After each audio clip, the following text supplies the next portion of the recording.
App tracking. So when you build a Kynetx application, you distribute it to many users. You may be distributing just using one extension or multiple extensions. Whatever it may be, a lot of times you don't have a lot of information on how your users are using your application, when it's being used, what their browser is, where they're using it. So I'll show a simple application that will show off how you can garner more information from your application as it runs. So I set up a simple rule with a notification. I will grab the test bookmarklet and deploy the first build. Then once this is done, I'll go over to tumblr.com and make sure the application actually runs. Clicking on the bookmarklet does run it. So let's go over to Stat Counter. Stat Counter is a site tracking service that's free, and I'll be using this for this example. You can use any tracking service that you'd like. I set up the title and the URL just because it's required, and I'll set up an invisible tracker. The important thing here is that I do an HTML only counter. Select the counter code that it gives me. Now I'll set up a new rule that runs before the notification rule. And the tracking code I will actually put in the pre-block of the rule using extended quoting so that I can easily append it to the body of the application. And excuse me while I fix some formatting issues I'm having right here. So here I set up my extended quote.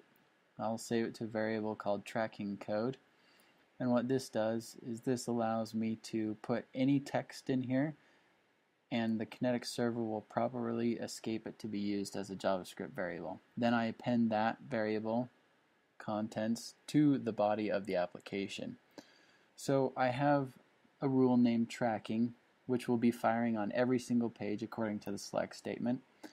The pre-block has an extended quote in it, which allows me to put any text in it, and it will be properly escaped by the Kynetx server. And then that string is being appended to the body of the page. And then my notify me rule will fire afterwards. So let's go back to our Tumblr page just to make sure that it's working properly. Refresh and run the application again, and sure enough it is working.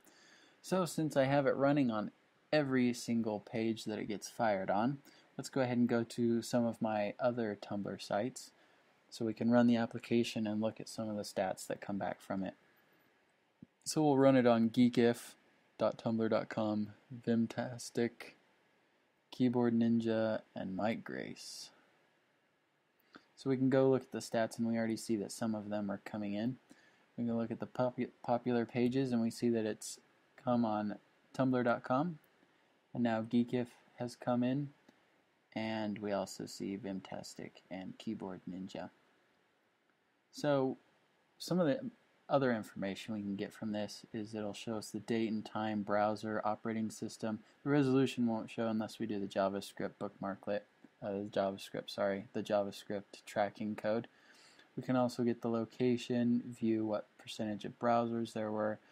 Obviously different tracking services can show you different information in different ways, but start to get the idea that you can start learning more about your users and how they're using the application. So this actually isn't very effective, having your rules run on every single page. It's ineffective, and it's usually not a very good experience depending on what you're going to do. So let's make it a little more specific. What I'll do is move the tracking code out of its own rule and put it in my notification rule, and only fire that rule if the URL contains Mike Grace in it. So if we go over to Vimtastic and run the application, you'll see that you don't see anything because the select statement does not match. Same applies to Geekif. But if we go over to mikegrace.tumblr.com and we run the application, you'll see that the notify does come up and the tracking code was appended to the body of the application. So what if we want to run on another page also? we can create a new rule and write a new select statement so that this new rule named keyboard shortcuts will run on any page with the word keyboard found in the URL. We'll change the notification so we know that it's actually running the different rule. So we'll save that. We can go over to keyboardninja.tumblr.com and refresh, run the app again, and we see the new notification. And it also works on Mike Grace, each getting their own notification as expected, but run on any other page because the select statement doesn't match. It doesn't run. So each rule appended its own tracking code.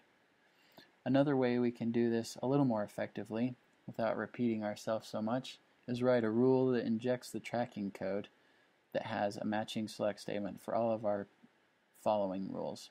So we select any page that has Mike Grace or keyboard in the URL of the page, and then we can move the tracking code and action into that rule. So this cleans up the code, makes it a little bit easier to maintain, but obviously there's several different ways you can tackle this beast, and in the end you'll get more information about the application and where it's being used with what browsers and operating systems, which in the end will allow you to do more customized experience for the users based on what operating system and browser they're using. So let's go back and make sure that it's still working after I've moved all those rules around. And sure enough, it's still working. And we'll run it on Mike Grace also. Great, still working. And we can see in the recent page load activity that the last two pages I loaded were Mike Grace and Keyboard Ninja, just as we expected.